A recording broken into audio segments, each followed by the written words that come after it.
റസൂലുള്ളാഹി സ്വല്ലല്ലാഹു അലൈഹി വസല്ലം പറഞ്ഞിരിക്കുന്നു, നിശ്ചയമായും അല്ലാഹുവും അവന്റെ മലക്കുകളും അത്താഴം കഴിക്കുന്നവരിൽ റഹ്മത്ത് ചെയ്യുന്നതാണ്. അത്താഴം കഴിക്കുന്നതിൻ്റെ മഹത്വങ്ങളെപ്പറ്റി അനേകം ഹദീസുകളിൽ പറയപ്പെട്ടിട്ടുണ്ട്. അല്ലാമ ഐനി റളിയല്ലാഹു അൻഹു 17 സഹാബക്കളിൽ നിന്നും അത്താഴം കഴിക്കുന്നതിൻ്റെ മഹത്വങ്ങളെക്കുറിച്ചുള്ള ഹദീസുകൾ നിവേദനം ചെയ്തിട്ടുണ്ട്. അത് മുസ്തഹബാണെന്നതിൽ ഉലമാ ഏകാഭിപ്രായക്കാരാണ്. എന്നാൽ അനേകം ആളുകൾ അലസത കൊണ്ട് ഈ മഹത്വത്തെ നഷ്ടപ്പെടുത്തി കളയുന്നു.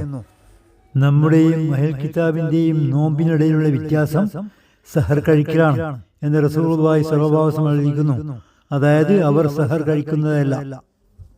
ഇബാദത്തുകളിൽ ബലഹീനത ഉണ്ടാകുന്ന വിധം ഭക്ഷണം കുറഞ്ഞു പോവുകയോ പകൽ മുഴുവൻ നെഞ്ചരിച്ചിലും മേമ്പക്കവും ഉണ്ടാകുന്ന രീതിയിൽ അധികമായി പോവുകയോ അരുത്. കൂടുതൽ ഭക്ഷണം കഴിച്ചാൽ കൂടുതൽ വെള്ളം കുടിക്കേണ്ടി വരും. കൂടുതൽ വെള്ളം കുടിച്ചാൽ ഉറക്കം നമ്മളെ കീഴ്പ്പെടുത്തും.